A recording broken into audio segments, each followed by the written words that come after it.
Good afternoon. Thanks for tuning into 12 News at noon. I'm Letitia Cahey. Well, we're going to take a look outside this afternoon. I mean, it was a little wet when we got in today, so let's get an update now on your forecast. Jeff is in our Storm Tracker Center with a look at your afternoon forecast. Jeff? And yeah, we'll continue to see more scattered showers, maybe a few thunderstorms move through the area. A live look at radar right now shows the heaviest rain is now moving into the lakes area. Extreme northern parts of Jasper and Newton County seeing some of the heaviest rain, maybe a few claps of thunder up there. The rest of southeast Texas, a few light showers, but if you notice down towards Sabine Pass, another batch of some rain is starting to move onshore, and that's going to be moving northward up across the area. So keep the umbrella handy as we're going to continue to see scattered showers move through the area. You can see the first batch going through earlier this morning, then that second batch, like I said, down towards Sabine Pass, getting to, ready to push on shore. It's going to be moving up through mid-county and then eventually working its way up towards the triangle here and then eventually up towards the lakes area. At least it's keeping our allergy index on the low side. Tree, weed, and grass all low. Just medium for mold, which is expected with the damp conditions. Looks like we have a new tropical depression out in the Atlantic. We'll be talking about that. We also have a very wet week ahead. We'll be showing you the 7-day in just a little bit. Thanks so much, Jeff. And let's take a live look now at road conditions in southeast Texas. Our chief photographer, Derry Chillo, is on Highway 69 near Central Mon, Port Arthur in our storm tracker. And as you can see, conditions are less than ideal, to say the least. It looks really bad out there, so be careful if you're driving. It looks like it's coming down pretty hard. Now, Derry will be driving over the area the next 30 minutes, and we'll be checking in with him. But for your live radar conditions, you can always go to our 12 News Now app. And this video was caught by our 12 News staffer, Stephen Junius, about an hour ago. Now, this was on southbound MLK on the corner of Franklin, which was blocked for about 15 minutes due to about a foot of water that gathered in the underpass. But it's now cleared up and safe to travel. Share your pics and video with 12 News. Just go to the Near Me tab inside the 12 News Now app and click Share with Us. And 2 people are dead after getting caught in a rip current on Gilchrist Beach. Now, Galveston County Sheriff's deputies responded to a drowning call just after 7 p.m. Saturday at the beach. Now, officials say a 16-year-old boy got caught in a rip current before a man who they say could have been a relative jumped in to save him. Deputies and bystanders used CPR on the victims, but officials pronounced them dead at the scene.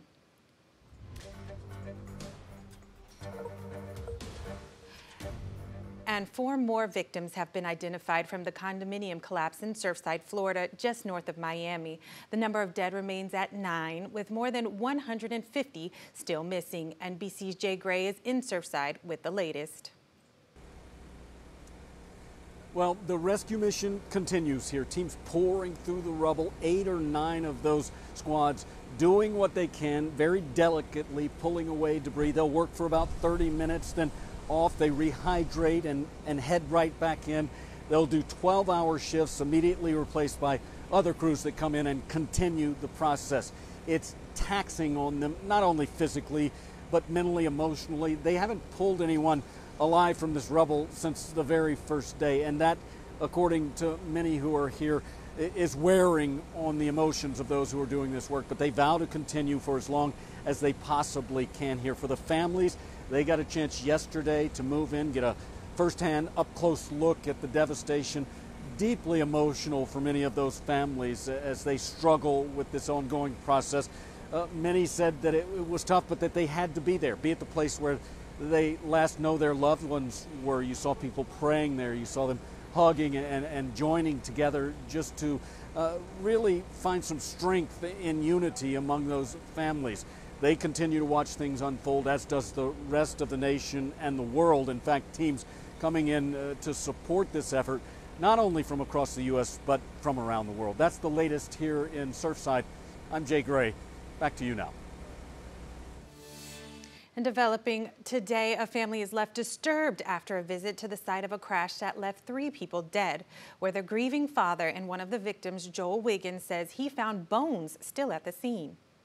As I was looking around the site for any article, tidbit that belonged to my daughter, we run across a body part that was left behind. I'm sickening behind this. It's horrific. To me, it's gross negligence on the city's part. And Mandy's father described what looked like a hip bone from one of the victims. Now, Beaumont police confirming the remains were found, but they didn't get into the specifics. We're also learning that Proctor Transport has a contract with Jefferson County and was the company responsible for removing the victims' bodies from the scene.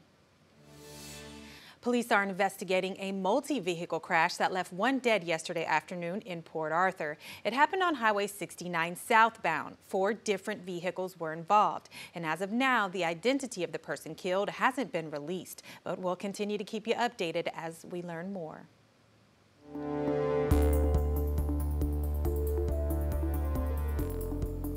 Well, to help encourage more people to get the COVID-19 vaccine, the First Lady Jill Biden will be in Houston tomorrow. And this isn't her first time here in the area. She and the president were there back in February to promote his plans for tackling the pandemic. The First Lady is going to Minute Maid Park. We're touring the vaccination event there. And she's sticking around for the Astros game later that night. Ms. Biden will be joined on the trip by Second Gentleman Doug Emhoff.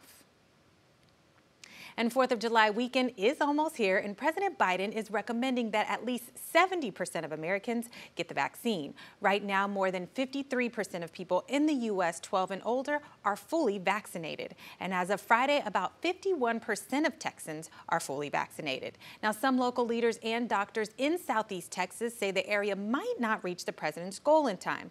According to the CDC, the state will have to be 75 to 90% vaccinated for herd immunity to go into effect.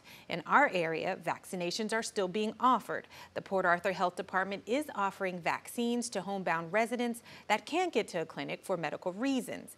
And pharmacies like Walgreens and CVS are also still offering vaccines. For appointments, you can check their websites for availability and hours. And for residents ages 12 and up in Jefferson County, listen up. You can get your shot at the following places. Texas Artists Museum on 3501 Cultural Center Drive.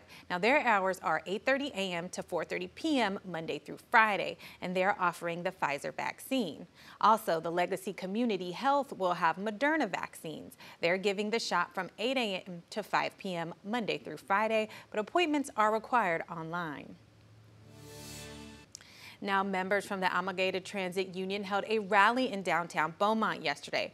The members and supporters demanding what they call fairness. The Union for Beaumont Bus Drivers has been in negotiations with First Transit since October of last year, and they're asking for higher wages and for their safety concerns to be addressed. Now, a recent safety audit revealed nearly 90% of their buses are unfit for service.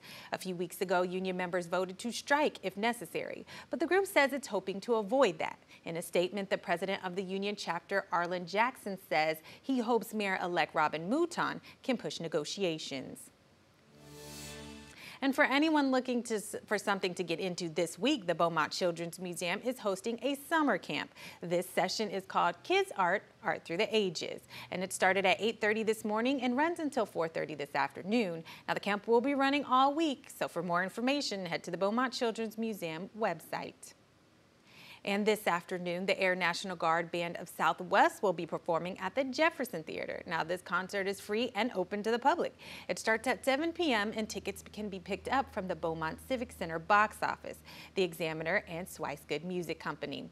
The band will perform a variety of styles from military marches and patriotic songs to Broadway show tunes and movie themes. Up next at noon, why the U.S. carried airstrikes on the border of Iraq and Syria. Stay tuned.